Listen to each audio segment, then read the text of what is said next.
supporting someone you care about through, well, a huge life shift, Mhm. especially something as tough as a divorce, it can feel really overwhelming, right? You Absolutely. want to help, you want to show up for them in a real way, but how do you actually do that? How do you give support that genuinely comforts and lasts, not just, a quick fix? That's the core question. Well, that's exactly what we're diving into today. Our mission here is to pull out the key insights from a whole stack of sources about thoughtful gift giving during divorce. Yeah, trying to make sense of it all. Exactly. Hmm. The goal for you listening is to get a clear path to being genuinely supportive, making sure your gestures offer both practical help and, honestly, much needed emotional comfort. It's such a common feeling, isn't it? Wanting to be there for a friend, maybe a family member, going through a divorce, Hmm. but feeling totally lost about the right way to help, let alone picking a gift that actually lands well. Yeah, and what's kind of surprising maybe is that while divorce rates in the US actually went down a bit between 2012 and Oh, 2022, really? Didn't know that. yeah, but millions of people still go through this huge life change every year.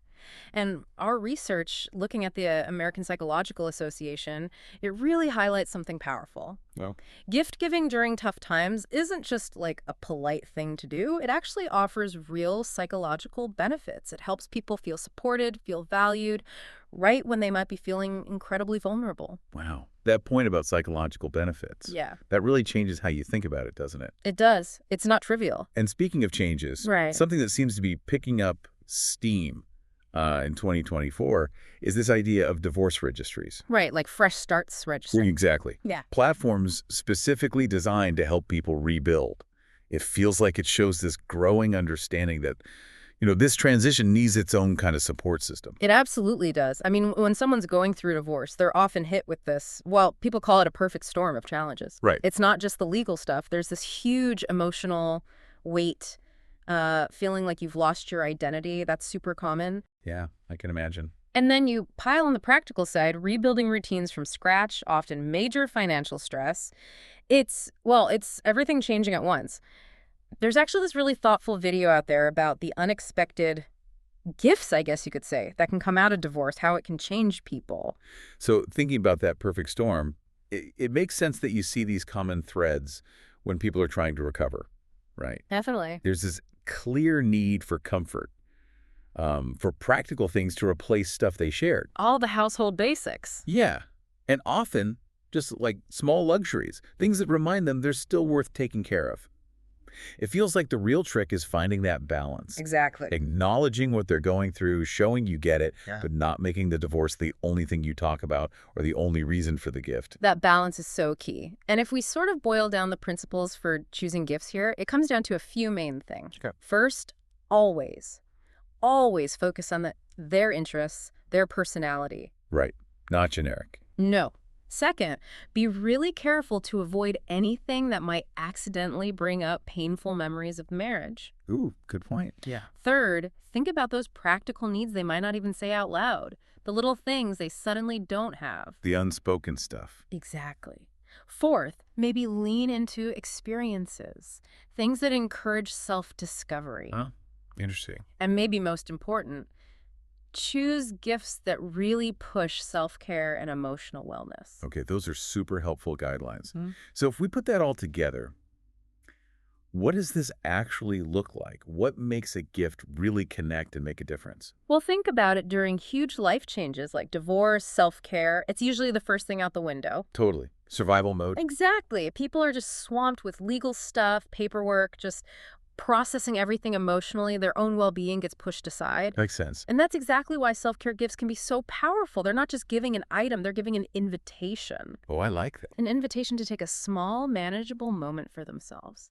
Think about like really high quality bath salts or bubble baths, stuff that feels luxurious. Yeah. It turns a simple bath into, a real act of self-care, helps release tension.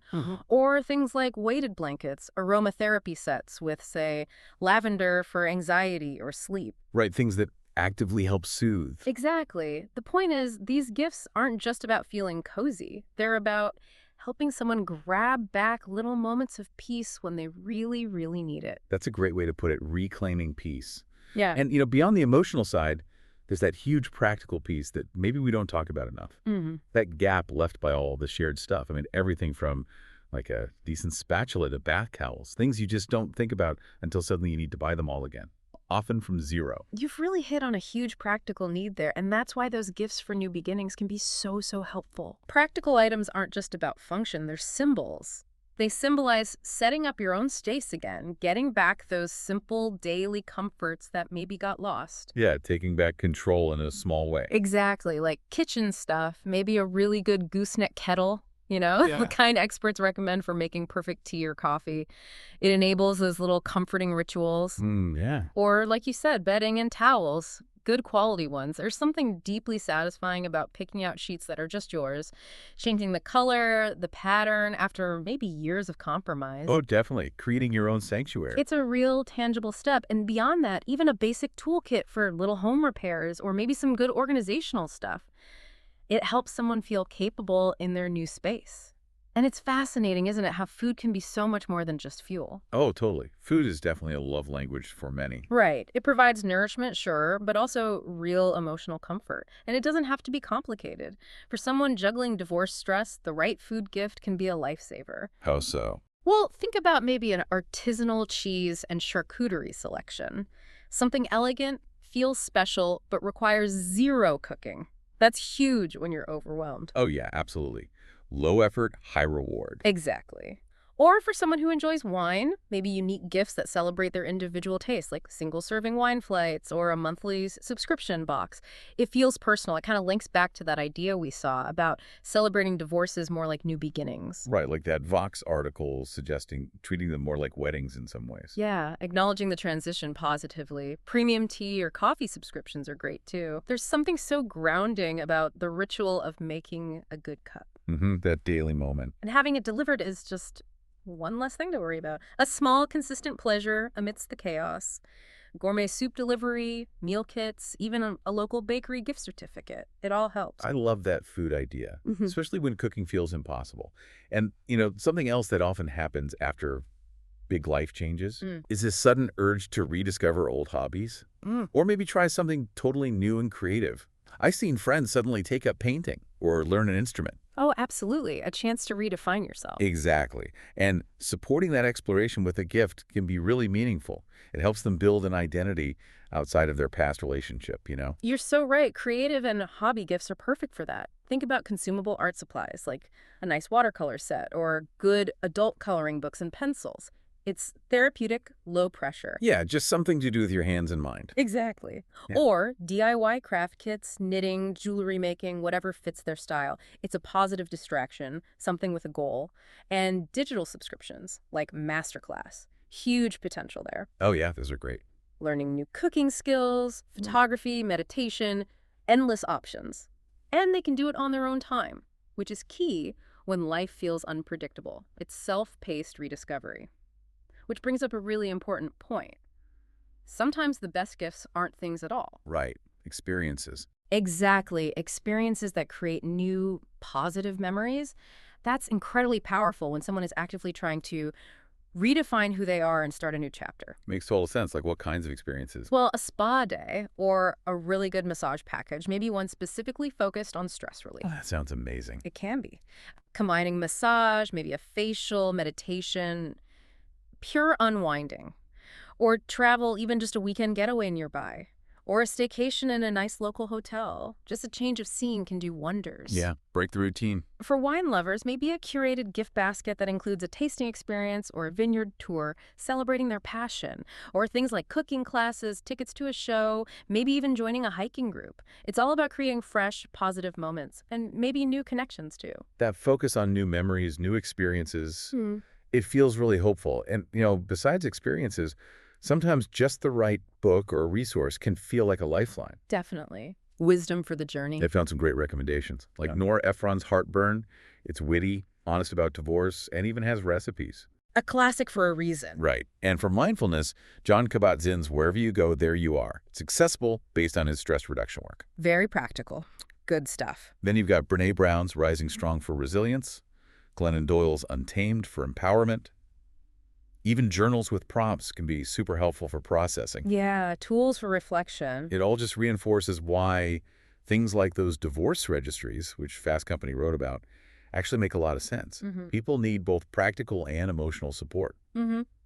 And thinking about support, when money gets tight, which it often does during divorce, Mm-hmm. what's usually the first thing people cut back on? Those little luxuries. Absolutely. The non-essentials. Which actually creates this really nice opportunity, gift-wise, Mm-hmm. giving something that feels special, indulgent, something they definitely wouldn't buy for themselves right now. That's a very thoughtful angle. So what does that look like? What kind of pampering are we talking about? It's a gesture of real care.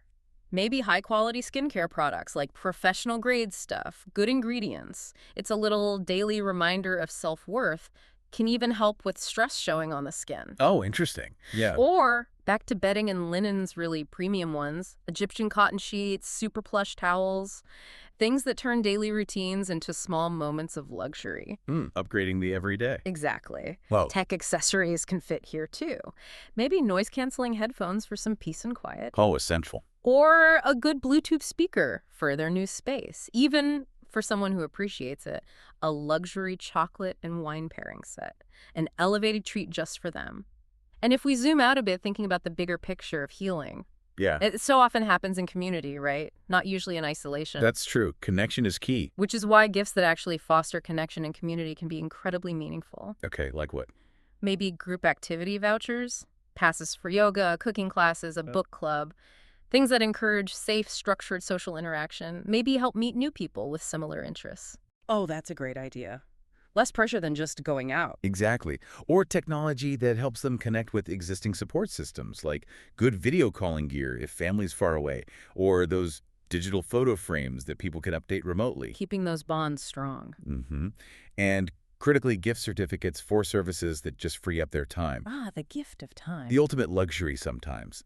House cleaning, meal delivery, maybe errand services or babysitting. It gives them practical help and creates space for self-care or seeing friends. Okay, so we've covered a lot of what to give, but beyond the gift itself, the timing and how you present it, that seems really crucial too. Absolutely critical. Our sources were really consistent on this, the gifts that often mean the most.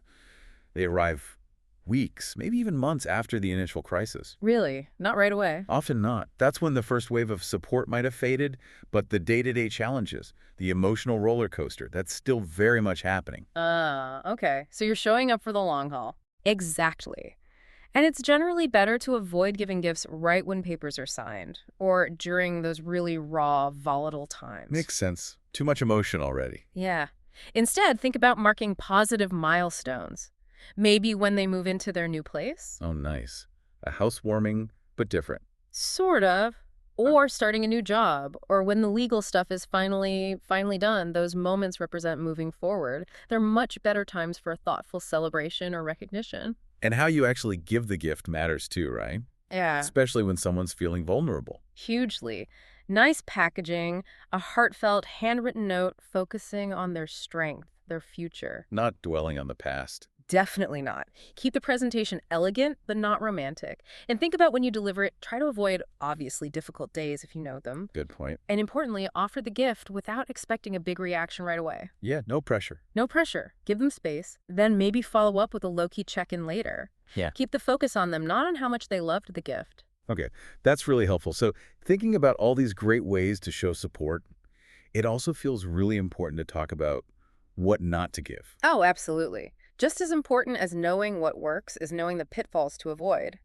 Some well-meaning gifts can really backfire. Right. So what's top of the avoid list? Number one, absolutely anything that references their former relationship or the marriage directly. Okay, definitely no couples therapy books. Definitely not. Or relationship advice guides or anything even hinting at reconciliation. Even if you secretly hope for that, gift-giving time is not the moment. Got it. Makes sense. What else? Well, while generosity is great, sometimes really expensive single items can actually create discomfort. Oh, how so? It can feel like an obligation, especially when they're likely stressed about money. Often, several smaller, really thoughtful gifts are more impactful than one huge gesture that feels maybe burdensome. Okay, value through thoughtfulness, not just price. Exactly. Also, unless you are 100% certain if it's their beliefs and their current emotional place, Probably best to avoid religious or spiritual items. Right, could be awkward or unwelcome. Yeah. Faith is personal, and big life changes can shift things. Same goes for diet or fitness stuff can easily imply judgment, even if you don't mean it to. Oof, yeah, steer clear. And finally, maybe avoid things that demand a huge time commitment or gifts that have to be shared, unless the whole point is specifically helping them build new social ties, like that ClassPass idea. Okay, that all makes a lot of sense. So wrapping this up, supporting someone through divorce or really any huge life change, it seems to boil down to empathy, timing. Mm-hmm. And a real genuine understanding of what that specific person needs. Right. The best gifts, based on everything we've looked at, aren't always the flashiest or most expensive. They're the ones that acknowledge, okay, this is where you are right now, Well, but also gently, powerfully point towards a brighter future. yeah, providing that mix of practical help and emotional comfort. Exactly. During one of life's really tough transitions. It really isn't about the price tag, is it? Or finding the quote-unquote perfect gift. It's about the message. It absolutely is. The message that says, you are valued, you're not alone in this, and believe me, better days are coming. That's a powerful message to send. It really is, and it kind of makes you wonder, doesn't it, in what other big life transitions, beyond divorce, could these same principles of really thoughtful, tailored gift giving make a huge difference for someone who's rebuilding their life?